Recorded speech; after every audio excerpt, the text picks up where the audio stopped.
You've had 2 years as head of UniCredit. How would you summarize that time? I expected a lot, and I think I was probably more positive than most. But what came to pass, much more than I expected. This was a bank that have lost confidence in itself, have lost its external credibility, that very few, if any, thought could be turned around. And it did. And I think that for me it was like a call to arms, because when I see something that is that people tell me it's impossible, too many challenges, it's broken, I see possible opportunity, potential. So the first part was just convincing everybody that that was possible. And we did do it from day one. Actually, we did do it from before day one. Before I joined, I started talking to people. And we started articulating a vision for the bank, a strategy, a plan. We gelled everybody around principles, culture, and we started trusting and working with each other a lot. And you can see that in 2 years, the transformation from an industrial standpoint, block by block, we recomposed something completely different. And we've done that while delivering financial results. That eventually brought back confidence of the people internally, credibility for the organization outside, and I think a lot of momentum going in the next few years. So are you happy with the share price now? I mean, you've given a lot back also to shareholders. You're kind of, raised as one of the successes in European banking right now. Well, what I focus on is delivery. And I think if I look at the transformation of a bank and what we have achieved, redefining the model, redefining what we stand for, who we are, delivering the financial part of it, which is result. We almost multiplied our previous run rate by 4 times. And our profitability is one of the highest in Europe. Our operational efficiency, one of the highest. Capital efficiency, one of the highest. We're growing. And we've done all of that while continuing to build lines of defense for the future, continuing to invest. So I cannot not be happy. And I think I take the opportunity for thanking the people at UniCredit, because they put all their heart into it and they've done much more than I ever expected. Share price will follow. You've also had to cut a lot of jobs. I mean, I think around 10,000 overall. How's morale? Well, look, I think we needed a change. If you look at where UniCredit was when we started, we were considered the laggard of Europe in the sector. So a change was needed, and when you go through this extent of transformation, there are some decisions that are disruptive. So yes, we reduce costs, we improve efficiency, but firstly, it was necessary. And I think it wouldn't have been fair to the people at UniCredit or the people that work with UniCredit had we not done what we have done. Secondly, our efficiency measures were a way to unleash or deblock or unlock the organization.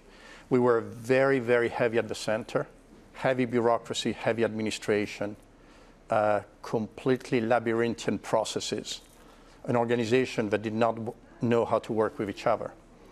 And we had constrained all the commercial activity and all the client-facing activity. And we had the arrogance to drive from top down how we should do things. And what we did was to flip the entire model, put the client truly at the center, use the points of contact with the client to tell us what the client needed, and then go up the organization and reorganize ourselves in a way that we could be faster, more effective, and most importantly, empower the people close to the decision, albeit within a framework, but they can take the choices. You also have a lot of cash, actually, that you could use for acquisitions, or maybe something transformational. How will you use that cash? If you look at our strategy, it's easy to see what fits and what doesn't fit. I doubt that if we ever did an acquisition, somebody would look at us and say, that's weird. That's weird. Yeah. So the question is, does it fit from a value creation standpoint? And it's not only about numbers. If you do the wrong acquisition and it doesn't add value, what we feel we're working for 3 stakeholders, our investors will not make the value that they think they should get. our people will fail in the integration because we cannot deliver what we want, and our clients are going to be in the middle. So the bottom line is, if it's not the right terms, if it's not the right way, it's better not to do it, and we still have a ton more to do. It is true, however, Francine, that yes, we do have the cash, and yes, now more than ever, we know what we can do. We've shown it on ourselves, and if we were to do something, we are extremely confident that we can extract the value from it.